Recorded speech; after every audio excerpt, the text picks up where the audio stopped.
Good morning. If you would, grab a Bible. Let's turn to 2 Kings chapter 18. 2 Kings 18 will be our jumping off point. 2 Kings chapter 18. It is great to see you this morning. I am happy to be back home. I have been traveling much and preaching in several different places.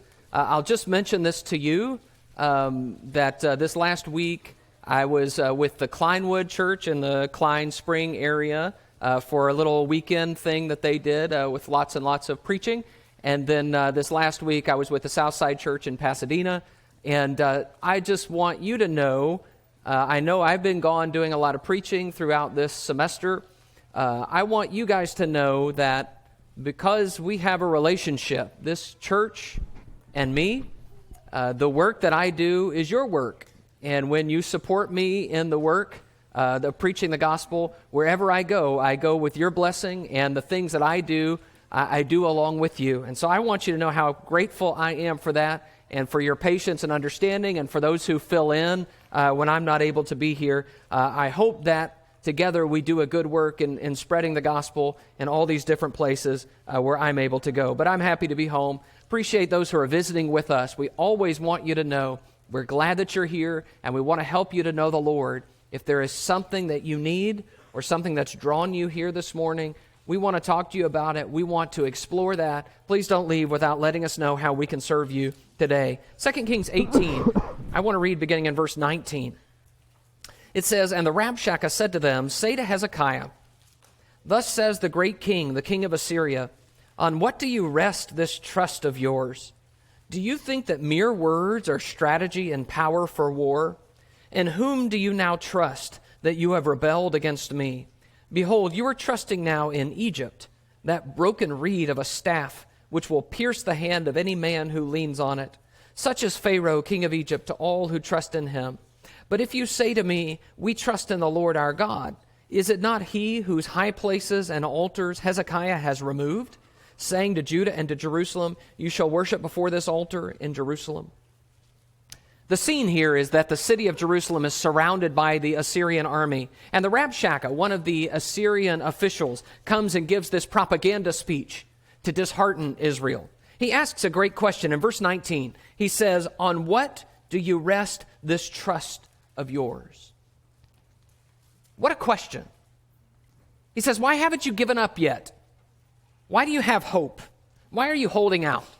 And then he proceeds to systematically discredit every hope that Israel could have in this moment. You are going to lose, he says. First, he says, do you think you can talk your way out of this? Verse 20, do you think mere words are strategy and power for war? Or do you think Egypt is going to help you? And he likens Egypt to a staff or a reed that you're leaning on, and it kind of breaks and stabs you in the hand. So he says, you're going to lean on them, and you're going to trust them, but they're going to let you down. In fact, they're going to end up hurting you worse than if you were just on your own. And even Yahweh God, do you think your God is happy that you removed his high places? Now, he's wrong about that, but he's no Bible scholar. I mean, he's the Rabshakeh, so we shouldn't expect too much from him. But I want to call your attention to an important principle that the Rabshakeh illustrates, that we are leaning on something, and we are trusting in something. We are waiting on something to bless us and help us and save us. And I want to take some time with that idea this morning. In America, we have certain gods that we trust in, certain staffs that we lean on to bless us and save us. And I want to stress this morning that our gods won't save us, that there is one true God that we can trust and depend on. So I want us to think through what this kind of leaning might look like in modern America and see how it doesn't solve the problems we need it to solve. First, I want to say that politics won't save us. I had hoped to talk about this before the election that happened last week, but I wasn't able to get to it. I had some other things that we needed to talk about. I was out of town last week. But you know what? This is true no matter when we discuss it. In fact, it may be that a moment like this is an iron is hot kind of moment, as we realize whether we're on one side of an election or another, that politics weren't the answer. But like Israel, we lean on a person or a nation, and we get ourselves all excited and worked up. Maybe it's a party. Or maybe it's a principle or even a style of governance. And we begin to think, this is it. This is the thing. This is the time. This is the man or the woman. This is it. I'm going to do it this time. This will turn the nation around. This will accomplish the goals we want. And inevitably, we find ourselves disappointed. Maybe it's disappointment because that person doesn't win. And so we're disappointed because the thing didn't even get off the ground. Or maybe they do win. And then after a couple of years, we find that they're just like all the past solutions, that we thought this would be the one, and they turned out to not be what we thought they would be. Or maybe they are, and they become exactly what they hoped they would be, but in time, they're elected out of office. Or maybe they just grow old and their influence diminishes. But whatever happens, politics is not the permanent solution we hope it would be.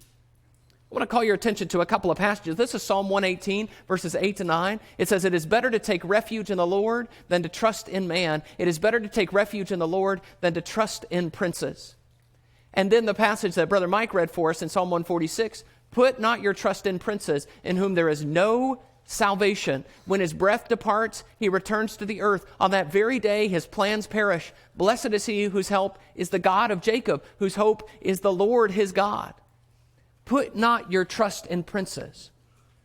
What is politics but putting our trust in princes? We trust someone that this man will get the job done. And the scriptures here in Psalm 118 and in Psalm 146 are saying that is opposed to putting your trust in God. You are putting your trust in the wrong source. Especially, I want you to notice, when his breath departs, he returns to the earth. On that very day, his plans perish. Everything that we got so excited about that person would do, he's just a man. And so someday, he will go into the ground just like all of us. And with him go all our hopes and dreams, all the things we hoped he would accomplish, all his plans for the nation or for the city or for the state. All of them perish because he is just a man. There is no salvation in princes. In fact, the biblical record shows us that instead of saving us, politicians and the system of politics, maneuvering in the affairs of men, are really about exchanging one set of problems for another. I want to show you that in 1 Samuel chapter 8. 1 Samuel 8.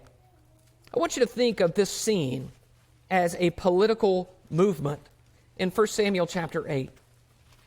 And that ultimately, this group, with all their agitation, merely trades one problem for another.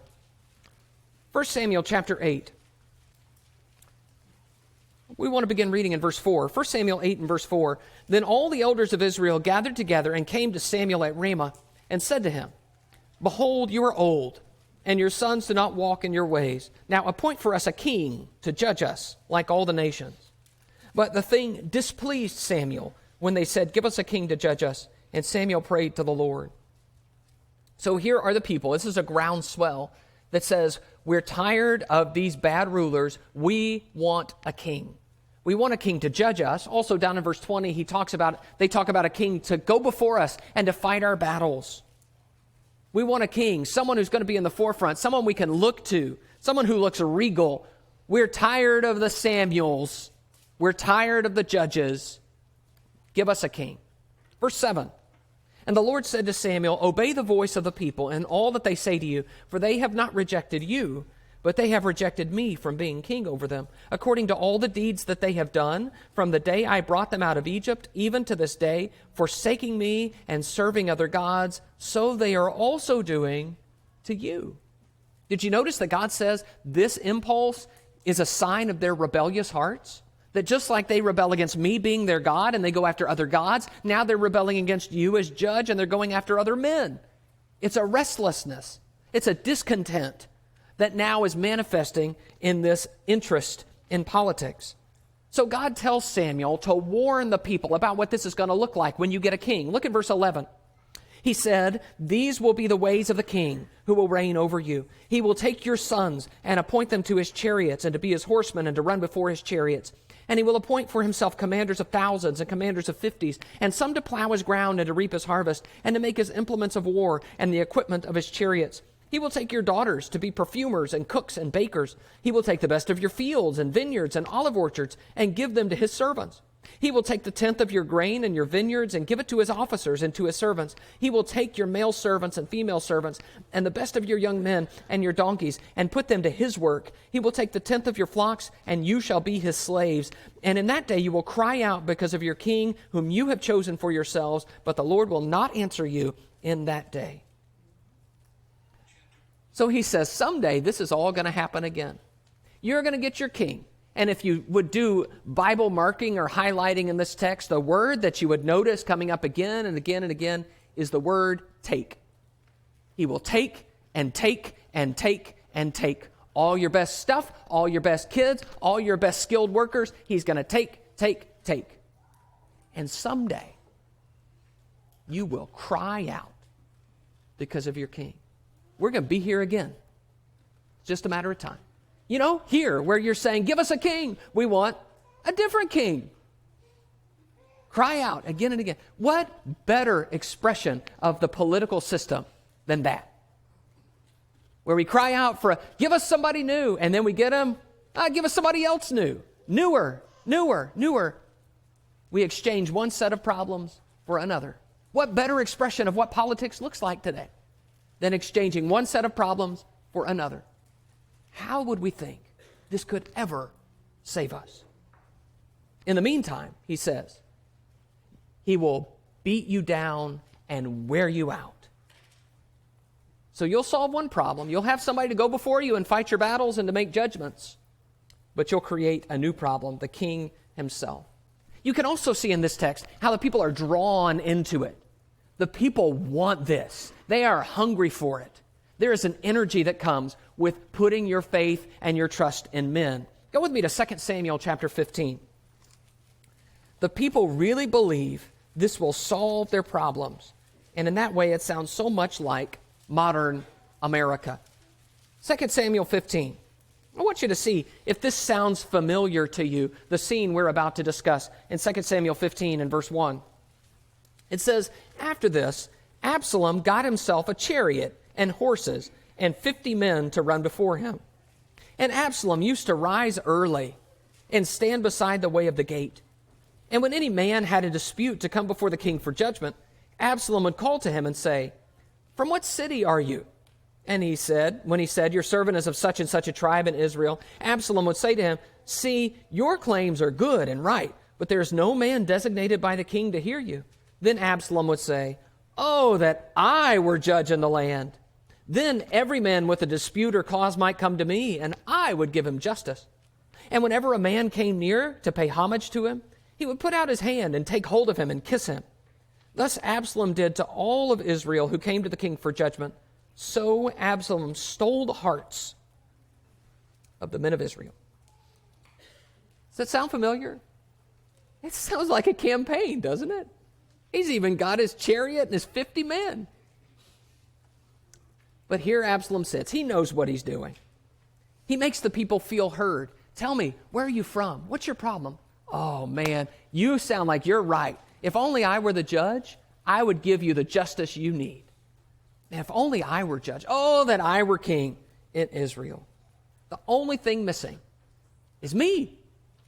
And so he paints this picture of the great future that would exist if only I were king. And then there's the personal side, where he grabs them and he kisses them. And Absalom, we know, is a handsome man. And so everybody looks at him, wow, he would take a great picture. Of course, they didn't have pictures then. But he'd take a great picture. He looks like a king, fits the bill. Boy, let's support him. Now, if you know anything about Absalom, you know that he is a liar and a scoundrel, and particularly brutal. But he is acting a part, and he gets the people to trust him. He stole the hearts of the men of Israel. It is impressive to me how consistently human beings fall into this mentality. We just keep thinking, generation after generation, this guy is the one, this time is the time. And I just want to remind you, politics won't save us. Now let's just say best case. Let's say things go really well. And a certain man does get into power, or woman, and we say, this is the one. And they become successful, and they do all the things we dream that they could do. Do you know what happens then, biblically speaking? Almost without fail, they grow proud.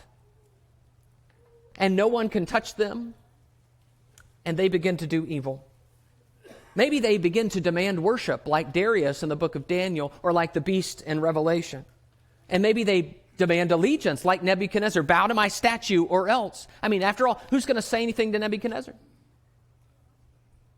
Maybe they say, I'm going to attack the people of God and persecute them. Drunk on their own power. This is what people do, biblically speaking, even when they are successful. So let me say it this way. Politics won't save us. Politics may help us resolve some of the concerns that we have about life here on earth. Politics may help us to have cleaner water, or better national defense, or better schools. It may help us to have some things illegal or some things legal, to preserve our rights and all of those types of things. But please hear me. The deeper questions of life can never be answered by politics. Politics cannot help me determine moral choices. Politics cannot protect me from my death and the fact that I'm going to die. Politics cannot take away my sin. Politics do not give life meaning. What is life about? What are we supposed to be doing here? What's the point? Politics are never the point. Politics do not give me good relationships. Politics do not make me into a man of character. Politics cannot save me. Yet, if we trust these things and we sit up at night worrying about them and we turn to them for answers and hope and we tie up our hearts in their successes or failures, then they become our gods. And they won't save us. With growing alarm, I notice that Christians put their eggs in the political baskets and then are devastated when it doesn't work out like they had hoped. Now, that's not an issue of Republican Christians or Democratic Christians. That's a universal issue. It is that politics, no matter which side we're on, can't save us. But strip that all down, and what we're really saying is, we just can't trust people. People just can't save us. Second, science won't save us. It's become common in our day to speak of science as a sort of entity. And so people say things like, what does the science say? Or we believe science, especially contrasting science with religion. But put this way, think about what science is. Science is merely the series of observations that human beings have made about the world, at least in its ideal form. What do people say they observe? What can we document that people have observed about the world? That won't save us. What people have said or observed about the world, how on earth could that ever save us? So, of course, the Bible doesn't talk about science in the modern sense, but we are warned in the Bible about our tendency to trust in our own wisdom and learning over God. And I want to take aim at that for just a moment. This is Jeremiah chapter 8 and verse 8. He says, how can you say, we are wise, and the law of the Lord is with us, but behold, the lying pen of the scribes has made it into a lie. The wise men shall be put to shame. They shall be dismayed and taken. Behold, they have rejected the word of the Lord. So what wisdom is in them? Do you notice the irony there? He says they think they are wise, but if they reject the word of the Lord, how can they be wise? There may be more to wisdom and learning than what we think. More than just having spent time going to school. More than just spending time thinking about things. There is a spirit or an attitude where true wisdom lies, according to Scripture. And that attitude is in humility. The fear of the Lord is the beginning of wisdom. Understanding that I don't know everything, even when I've learned a lot. That spirit, that attitude, cannot simply be scientific. Now, I know that science is ideally, supposedly, based on the humble spirit that is willing to go wherever the evidence directs. But scientists are humans, just like all of us. We all deal with our own biases. And it is extremely difficult. Just think about your own life. If you learn something that challenges everything that you previously understood, how easy is it to just change? That's a challenge. And yet that's the basis of science, ideally. So it is easy, because scientists are merely people, for science to grow hardened and static instead of being humble and dynamic. So if that's the case, how can we count on it to save us? I want you to go with me to 1 Corinthians chapter 1. 1 Corinthians 1.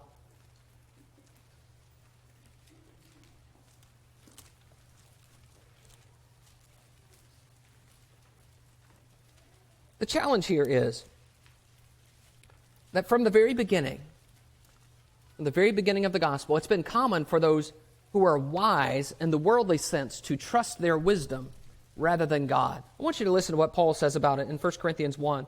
This is verse 18. For the word of the cross is folly to those who are perishing, but to us who are being saved, it is the power of God. For it is written, I will destroy the wisdom of the wise, and the discernment of the discerning I will thwart. Where is the one who is wise? Where is the scribe? Where is the debater of this age? Has not God made foolish the wisdom of the world? For since in the wisdom of God, the world did not know God through wisdom, it pleased God through the folly of what we preach to save those who believe. So Paul argues that the gospel has a way of destroying the wisdom of the wise. Verse 19, humbling the wise and exalting the humble. There is an irony here, of course, but it's best illustrated in verse 21, where he says, the world did not know God through wisdom. That is, it was only by abandoning our own wisdom that we learned God's. And our wisdom could not get us any closer to God. By the way, that's still true. We don't reach God by thinking our way to Him. We don't reach God by discovering things about the world. We may understand some deeper things about who God is and what He has done, but we do not learn the character of God unless God reveals Himself to us. And that requires the humility to say, I don't know this on my own. And so we don't know God through our wisdom, and He humbles us all through the gospel. Everyone, wise or foolish, can only come to God by owning their inadequacy and humility. Drop down to verse 28 of 1 Corinthians 1. It says, verse 28, God chose what is low and despised in the world, even things that are not, to bring to nothing things that are, so that no human being might boast in the presence of God. So now through the gospel, it's not about any of us being smarter than the other, or that someone is brilliant enough to get closer to God than me. That's not the way the gospel works. The only boasting in the Christian community and the Christian mindset is that we know the Lord. So all our study, all our learning, all our research cannot get us any closer to God. He must reveal Himself. Now that doesn't mean that we can't learn about life and about God and what God has done through nature and observation. I do believe we can. Nor does it mean that all scientists are bad people. Science doesn't determine character. That's not the idea. Nor does it mean that science doesn't bless our lives in many ways. It simply means that science can't save us. So, I will say that I am extraordinarily grateful for the advances that science brings to our lives. I am so thankful. We've been thinking this week, praying for people who've had recent procedures, knee replacements and hip replacements that are so advanced now compared to where they were just a few decades ago, that these things are relatively routine. And that's a huge blessing. I am thankful that we can live longer and pain-free for longer because of science. I am thankful for technology that allows us to do what we do in a better way, to know more, to do more, to travel faster, that almost anyone in the world can hear the words I'm saying now. That's an amazing thing to me. I also think it's awesome that we can send people to space and bring them back, even though I don't know how that really helps my life. But science won't save us. Because science doesn't help us deal with the real issues of life. Science does not determine our moral choices. Science does not protect us from our own death.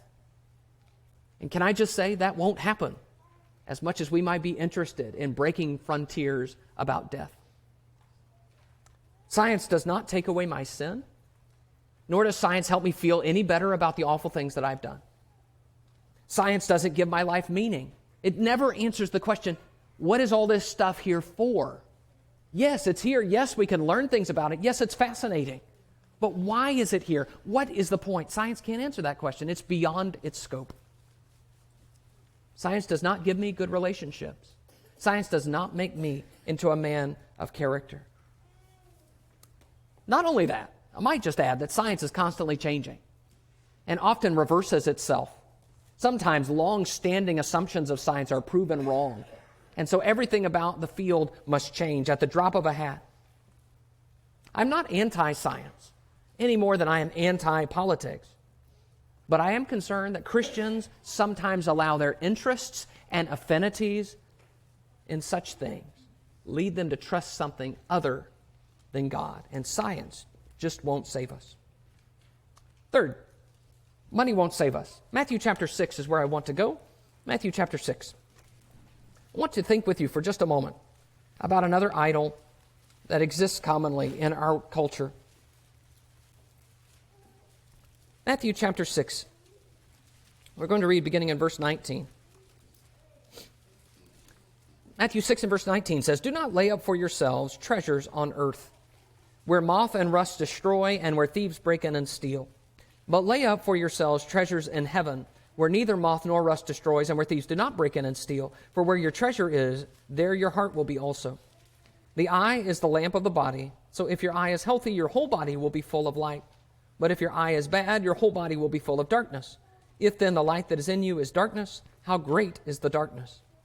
No one can serve two masters, for either he will hate the one and love the other, or he will be devoted to the one and despise the other. You cannot serve God and money."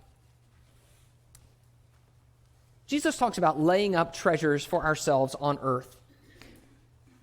When we lay up treasures on earth, we are assuming that they will be there when we want them. I will put it somewhere. Maybe it's in the bank. Maybe it's in the 401k. And when I need it, it will be there for me. It assumes when we lay up treasures on earth that we are planning for an earthly future. And then we are trusting that when we get there, money will help us. And Jesus takes aim at all three of those. He says we don't have any guarantees about any of those things. For example, there are moth and rust and thieves that we have to deal with, meaning money can be taken from us. Money can go away. And this can happen in a variety of forms. But we all know that it's true that it's not just a stable entity always there for whenever we need it. It is subject to decay and forces beyond our control. And perhaps, like Jesus' story of the rich fool, it may be that with all our saving and all our planning and all our expectation of the future, this night our soul is required of us. Then whose will these things be? Jesus says. There are no guarantees that I have an earthly future. Verse 21 says, "For where your treasure is, there your heart will be also." Jesus warns us about our heart, how it can be tied up with wherever our treasure is. So let me explain what I believe that might look like as regards money and our heart. Maybe it's that we get up every day thinking about how we've got to go bring home the bacon for the day. And maybe it's how we compulsively check our bank statements and our portfolios.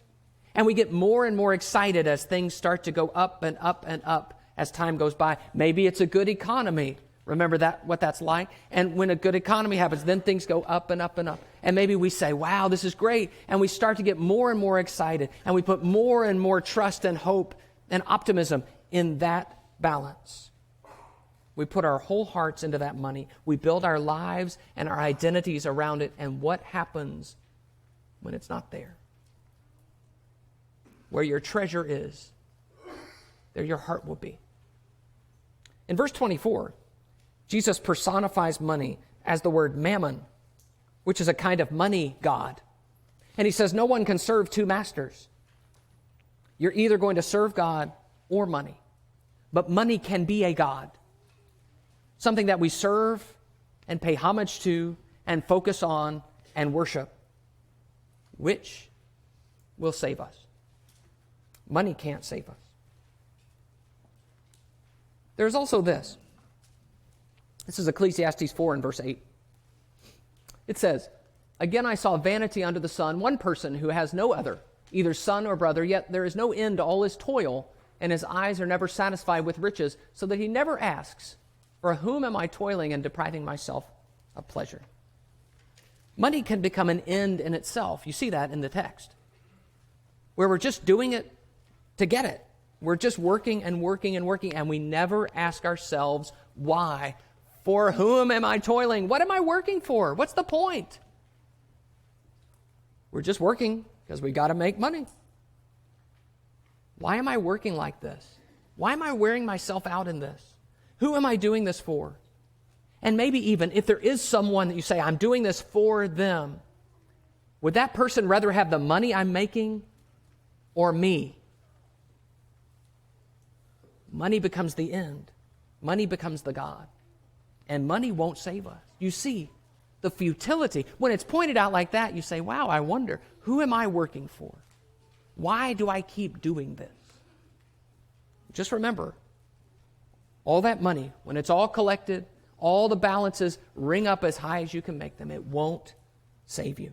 Go with me to 1 Timothy chapter 6. 1 Timothy 6. This is the last passage we'll look at this morning. 1 Timothy 6.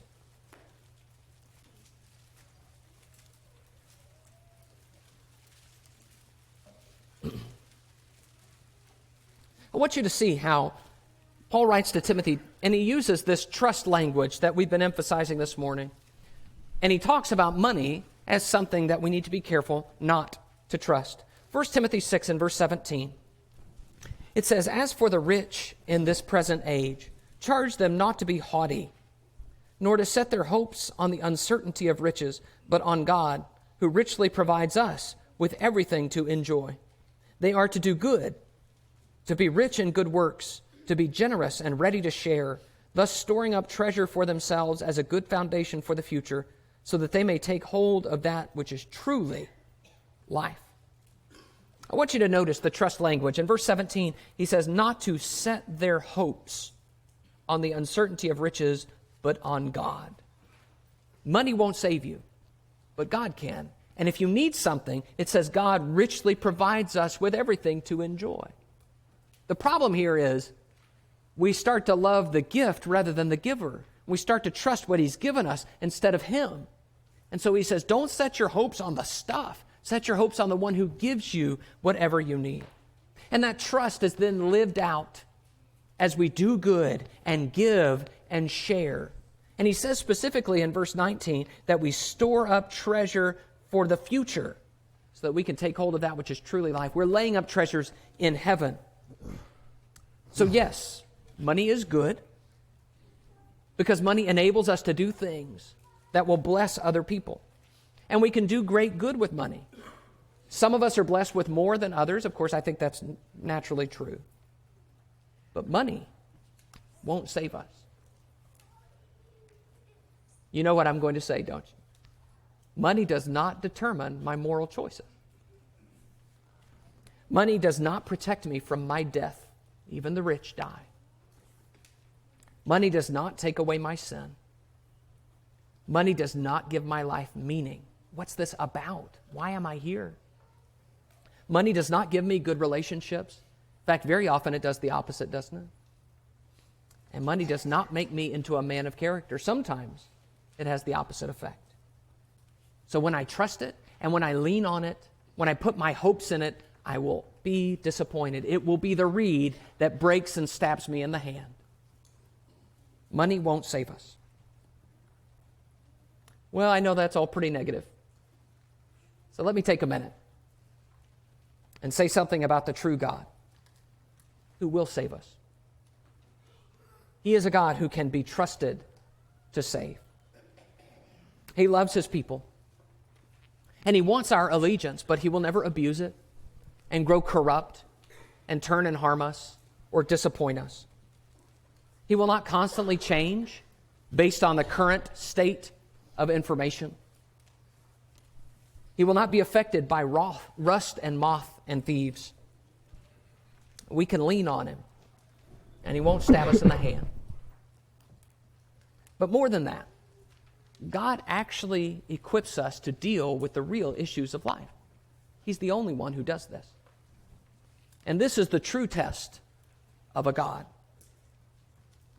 We know how we should live, what is right and wrong to do and to be. We can prepare for our own death and know that it is not the end, because our God will walk through us through the valley of the shadow of death. He knows death. He has defeated death. He can take away our sin.